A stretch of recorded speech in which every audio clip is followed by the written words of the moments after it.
Hello everyone, welcome back to my channel. आज की video में हम नया टॉपिक स्टार्ट करेंगे। मैंने आपको आरबीसी और डब्ल्यूबीसी बता दी थी। उसके बाद जो हमारा अगला आरबीसी नहीं, मैंने यहाँ तक बताया था नाइट्रोजन का जो फिक्सेशन है उसमें कौन कौन से हमारे बैक्टीरियाज हैं जो हेल्प करते हैं। तो सोयाबीन में आपके राइबोसोम जैपनोनिकम, तिनपतिया घास में आपका ट्राइफोली होता है, लुसन में आपका मिलीलोती होता है, जलीय फर्न में आपका अजोली, अनाबिना और गुन्नेरा में आपका नोस्टॉक मस्कोरम। ठीक है, इससे अगला टॉपिक है जैव उर्वरक। अब जैव उर्वरक होता क्या है, इसमें एक तो आप ध्यान रखना है जो हमारे बैक्टीरियाज होते हैं जो यूज़फुल होते हैं हमारे लिए, उससे भरा हुआ खाद होता है, पर्यावरण का हितैषी होता है, नाइट्रोजन और फॉस्फोरस आपको मिलेगा इसमें, और खेतों में लाभकारी होता है, सूक्ष्म जीव होते हैं इसमें। यहाँ पे देखिए, यहाँ पे आपको एक तरफ दिया है कंपोस्टिंग एक्सीलरेटर और एक तरफ दिया है नाइट्रोजन स्थिरीकरण।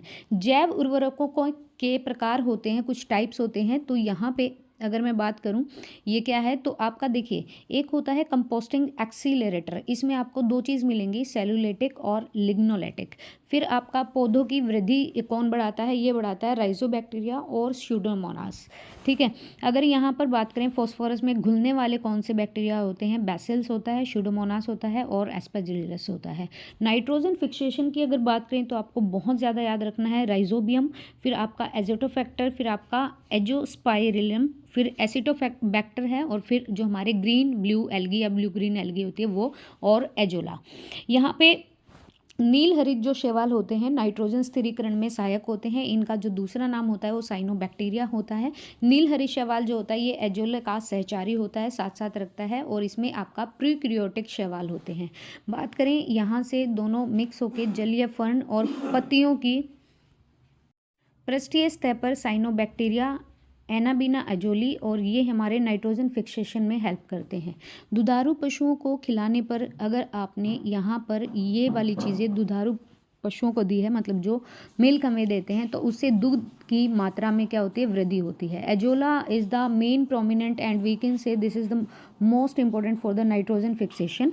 इससे आपकी जितनी भी उपज की क्षमता है, मतलब जो फर्टिलिटी है, कैपेसिटी ऑफ फर्टिलिटी, ये नाइट्रोजन फिक्सेशन के लिए azolla is the very most या very prominent elements we can से।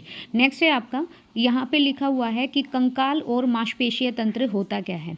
अब कंकाल और मांसपेशीय तंत्र की अगर बात करें तो जो हमारा कंकाल तंत्र होता है ये हड्डियों से बना हुआ ढांचा है, और इसका जो काम होता है वो होता है हमारे शरीर को शेप देना। अगर बात करें यहाँ पे बोन्स, अगर बात करें यहाँ पे मसल्स के लिए, यहाँ पे लिखा हुआ मांसपेशीय आपके मसल से निर्मित होता है। इनका कार्य होता है शरीर को एक सपोर्ट देना और उसमें दृढ़ता बनाए रखना और गति देना। मानव का जो कंकाल तंत्र है ये आपको बहुत समझने की ज़रूरत है, बिकॉज जनरल साइंस में ये वाले टॉपिक्स बहुत ही ज़्यादा बार पूछे जाते हैं। अंतः कंकाल की बात करें तो एक होता है अक्षीय कंकाल और एक होता है उपांगीय कंकाल। अक्षीय जो कंकाल होगा उसमें 80 हड्डियाँ होती हैं, और जो उपांगीय होता है उसमें 126 हड्डियाँ होती हैं। इन दोनों को मिलाकर टोटल 206 हड्डी बनती हैं जो कि एक मानव के शरीर में होती है। तो ध्यान रखिएगा, अक्षीय कंकाल में 80 होती हैं और उपांगीय में आपके 126 होते हैं। यहाँ पर हड्डियों की संख्या दी है और ये आपको बहुत ही मतलब महत्वपूर्ण है। यहाँ पे लिखा है खोपड़ी, हमारी जो स्कल होती है, ऊपर वाला जो हिस्सा होता है, इसमें हड्डियों की संख्या 29 होती है।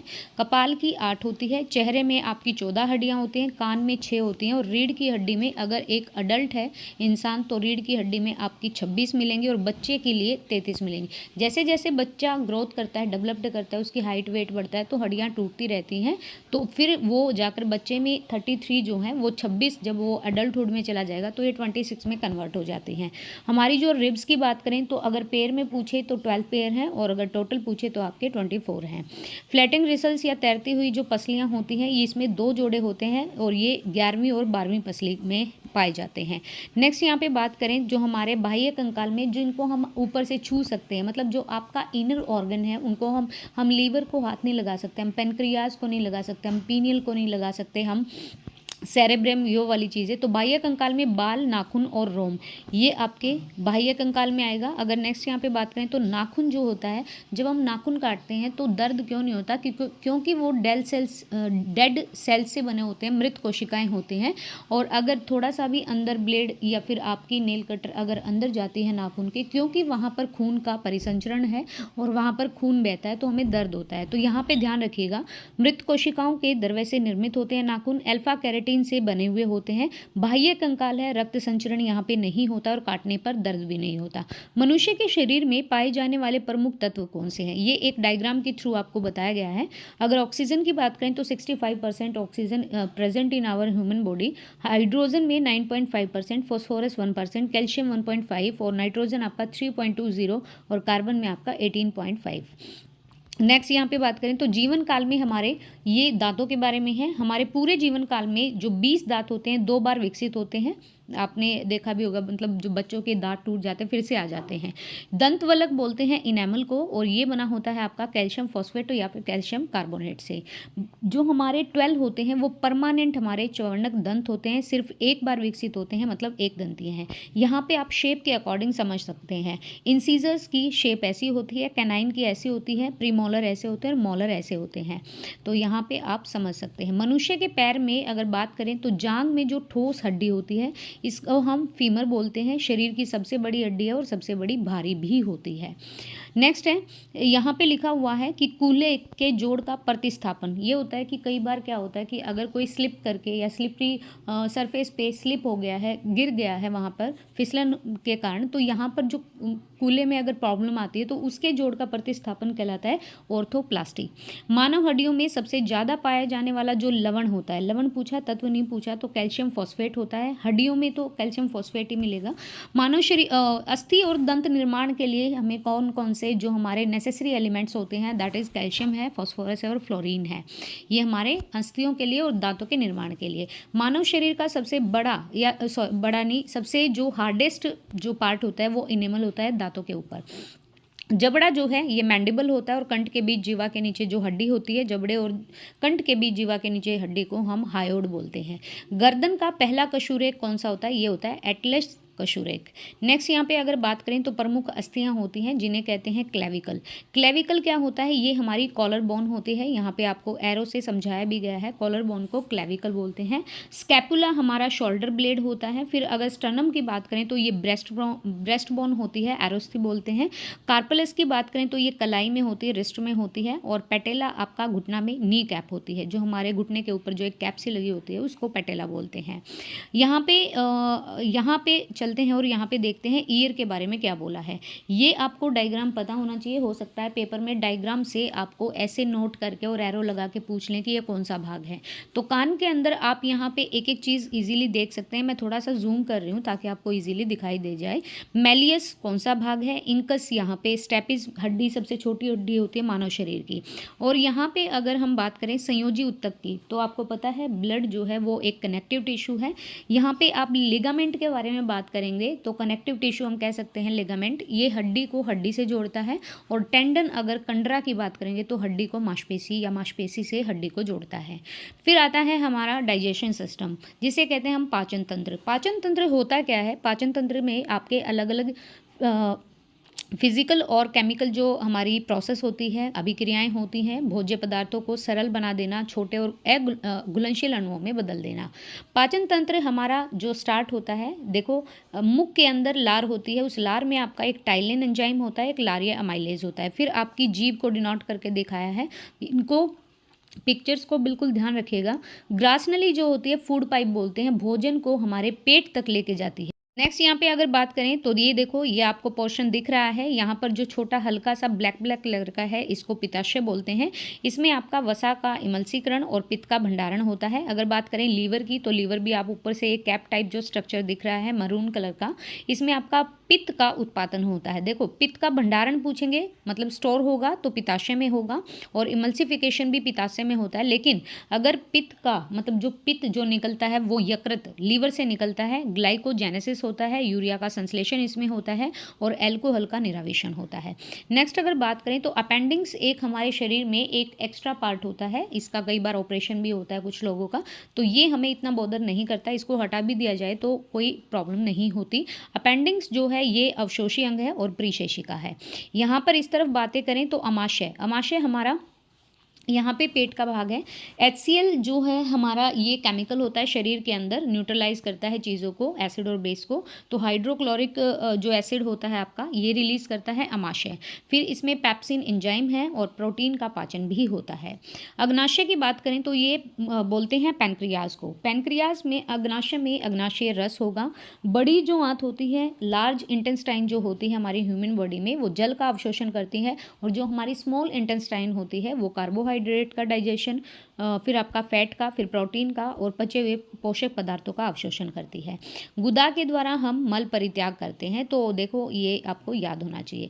नेक्स्ट है आपका म्यूकस। म्यूकस को लुब्रिकेंट बोलते हैं। लुब्रिकेंट वो चीज़ें जो थोड़ा सा ग्रीजी फॉर्म में होती हैं, मतलब जो हम ग्रीस वगैरह लगाते हैं, म्यूकस लुब्रिकेंट उसको बोल सकते हैं। अगर आपने गाड़ी वाड़ी में या फिर ट्रैक्टर वगैरह में लुब्रिकेंट का यूज़ होता है, वो क्या करता है, जो लोहे के जो पार्ट्स हैं उनको मुलायम कर देता है, उसमें जर नहीं लगता। तो लिंगुअल लाइपेज वसा का पाचन और लारिया अमाइलेज टाइलिन ये आपका स्टार्च का पाचन करता है। क्या क्या होगा इसमें, लार का संगठन कैसे होता है, ये सोडियम है, फिर आपका क्लोरीन है और फिर आपका यहाँ पर पोटैश है। तो ये क्या है, हाँ के है, यहाँ पर के का प्लस साइन है, Cl का माइनस है और Na का प्लस है। ये इलेक्ट्रोलाइट होते हैं, खाने में नमी जो होती है उनका संगठन, मतलब उनमें मदद करते हैं। लाइसोजाइम एंजाइम जो है ये आपका जीवाणुओं का नाश करता है। अगर यहाँ पर यकृत की बात करें तो लीवर ये हमारा इनर ऑर्गन है, we can't touch it, and मानव शरीर की सबसे बड़ी ग्रंथि बोल सकते हैं इसको। लीवर का भार होता है 1.5 किलोग्राम। प्रमुख क्रियाएं कौन सी होती हैं, पित्त का उत्पादन करेगा, प्रोडक्शन यहीं से होता है, और स्टोर कहाँ पे होता है, अपने पित्ताशय में। रक्त में अमीनो अम्ल का विनियमन होता है, मतलब उसको एब्जॉर्ब करना और उसको रिलीज करना, ये वाली चीज़ें। तो विनियमन होता है बैलेंस करना। यूरिया का संश्लेषण ये लगभग 500 क्रियाएं करता है। और ग्लाइकोजेनोलिसिस होता है, हिपैरिन और फाइब्रोनिजोन होता है। प्रोटीन का उत्पादन इन्हीं हमारे हार्मोन से होता है, शरीर का ताप बनाए रखने में मदद करता है। अगर यहाँ पे इस तरफ के हम बात करें तो यहाँ पे देखो, जठर जो ग्रंथियाँ होती है, पेट में हमारा जठर रस बनता है ना, तो जठर रस हल्के पीले रंग का होता है। हाइड्रोक्लोरिक अम्ल होता है, ये एसिड का ही पार्ट होता है। पेप्सिन एंजाइम होता है, प्रोटीन का पाचन होता है। श्लेष्मा हमारे अमाशय के आंतरिक आस्तर की अमल से रक्षा करता है। और रेनिन जो होता है ये आपका एंजाइम होता है। अमाशय में आपका कैसिनोजिन, दूध को हम कैसीन बोल सकते हैं, या कैसीन एंजाइम होता है। यहाँ पे अगर हम बात करें तो ये हम पढ़ चुके हैं। पित्ताशय क्या होता है, पित्ताशय होता है भाई गॉल ब्लैडर। गॉल ब्लैडर, इसमें ना कई लोगों का ऑपरेशन भी होता है, इस चीज़ का पथरी हो जाती है। पित्त का भंडारण होता है, प्रतिदिन लगभग 800 से 1000 मिलीग्राम। पित्त का स्त्रावण रिलीज होता है, वसा का पाइसीकरण, इमल्सिफिकेशन होता है फैट का। लिपिड्स के पाचन और अवशोषण में सहायक होता है कौन, गॉल ब्लैडर। pH 7.7, तो देखो 7 से कम होते हैं एसिड और 7 से ज़्यादा होते हैं बेस, तो ये क्षार में आएगा, ठीक है, अम्ल में नहीं आएगा, ये क्षार में आएगा, बेस में आएगा, एसिड में नहीं आएगा। रंग पीला और हरा हो सकता है। और बिलीरुबिन की अधिकता से हमारे अंदर क्या हो जाता है, पीलिया हो जाता है। पीलिया में मैं अगर बात करूँ तो सबसे ज़्यादा जो प्रभावित हमारा अंग होता है या अफेक्टेड ऑर्गन होता है वो लीवर ही होता है। लैंगरहैंस ने 2 दीपिका बताई, तो इसमें आइलैंड ऑफ लैंगरहैंस खोज की थी लैंगरहैंस ने। और अग्नाशय का एक भाग इंसुलिन, ग्लूकागोन और सोमेस्टिस्टैटिन हार्मोन का स्त्रावण होता है। ये हमारी लैंगरहैंस की द्वीपिका होती हैं और ये अग्नाशय का भाग होती हैं। अग्नाशय जिसको हम पैनक्रियाज बोलते हैं, ये मानव शरीर की दूसरी सबसे बड़ी है। अगर मानव शरीर की पहली है तो वो लीवर है और यकृत, और दूसरी है तो पैनक्रियाज अग्नाशय। ये एक मिक्सचर हमारी ग्रंथि होती, ग्लैंड होती है, जो एंडोक्राइन भी होती है और एक्सोक्राइन भी होती है। ये अंतस्तावी भी काम करती है और बहिस्तावी भी। क्योंकि लेवल इसका 7 से ज़्यादा है तो इसे क्षारीय अग्नाशय रस में रखेंगे। और पूर्ण पाचक रस का स्त्रावण इसी के द्वारा होता है, पैनक्रियाज या अग्नाशय के द्वारा। फिर इसमें क्या क्या चीज़ें होती हैं, ट्रिप्सिनोजन जो कि नॉन एक्टिव ट्रिप्सिन होता है, प्रोटीन को पॉलीपेप्टाइड में तोड़ता है। और अग्नाशय लाइपेज क्या करता है, इमल्सिफिकेशन ऑफ फैट होता है। और अग्नाशय अमाइलेज स्टार्च का पाचन करता है। अगर लाइपेज पूछे तो ये इमल्सिफिकेशन ऑफ फैट, और अगर अमाइलेज पूछे तो स्टार्च आएगा। छोटी आंत के 3 भाग होते हैं जिसको बोलते हैं, एक होता है ड्यूडेनम, एक होता है जुजेनम और एक होता है इलियम। अगर हिंदी में बात करें तो ग्रैणी, मध्यांत्र या शेषांत्र बोलते हैं। ये बहुत ज़्यादा एक कोयल फेस का या कोयल शेप का स्ट्रक्चर होता है, मतलब कुंडलित नलिका बोल सकते हैं। और इसकी जो लंबाई लेंथ होती है छोटी आंत की वो होती है 6.7 मीटर। और ये हमारे भोजन का पूरी तरह से क्या करता है, अवशोषण करता है। इसका कार्य होता है भोजन का अंतिम रूप से अवशोषण करना और पाचन करना। जो वेस्ट मटीरियल होते हैं हमारी ह्यूमन बॉडी के अंदर, उनको गुदा के द्वारा बाहर निकाल दिया जाता है। इरेप्शन क्या है? इरेप्शन की अगर बात करें तो पेप्टोन्स का पाचन है, ये अमीनो अम्ल निकालता है। मॉल्टेज में आपका ग्लूकोज होता है, लैक्टेज में ग्लूकोज और गैलेक्टोज होता है। लाइपेज ये है इमल्सिफिकेशन ऑफ फैट और फैटी एसिड होता है। और सुक्रोज क्या करता है? ग्लूकोज और फ्रक्टोज में विखंडन करता है, तोड़ता है। बड़ी आंत की बात करें तो बड़ी आंत क्या करती है? जल का पूरी तरह से अवशोषण करती है। 3 भागों में ये भी बटी होती है, जैसे वो डुडेनम जुजेनम में है, ऐसे ये सीकम में, कॉलन में और मलाशय में। जल का पूरी तरह से अवशोषण बड़ी आंत में होता है। ये अपेंडिक्स अभी हम पढ़ के भी आए हैं, तो इसका अनदर नेम है अपेंडिक्स का कर्मी रूप परिशेषिका। और अवशेषी अंग होता है तो ये वेस्टिजियल ऑर्गन का उदाहरण है। इसमें सीकम से जुड़ा होता है हमारा ब्रह्मदत्र। और अपेंडिक्स आप देख सकते हैं एक्स्ट्रा पार्ट होता है हमारे शरीर में। नेक्स्ट है, लार में जल की जो मात्रा होती है वो कितनी होती है? तो 9.5% present of water in our saliva. और प्रतिदिन लार का औसतन स्राव कितना होता है? 1.1 से लेकर 1 to 1.5 तक। ग्लूकोज में एथेनॉल में परिवर्तित करने वाले एंजाइम होते हैं जाइमेज। ग्लूकोज को एथेनॉल में अगर चेंज करना है तो आपका जो एंजाइम होगा वो जाइमेज काम करता है। एंजाइम मूलतः क्या होते हैं? जैव उत्प्रेरक होते हैं, प्रोटीन होते हैं। दूध को पचाने वाला जो एंजाइम है वो रेनिन है, लेकिन दूध में पाया जाने वाला आपका कैसीन होता है। तो नेक्स्ट करेंगे vitamin. I think this is enough for this video. I hope so you liked my video, and if you like it, please subscribe the channel if you are new viewer on this channel. And if you want to join our Telegram channel, the same name of the YouTube channel is as it is Telegram channel, then you can join our Telegram channel. So thank you so much guys. Thank you.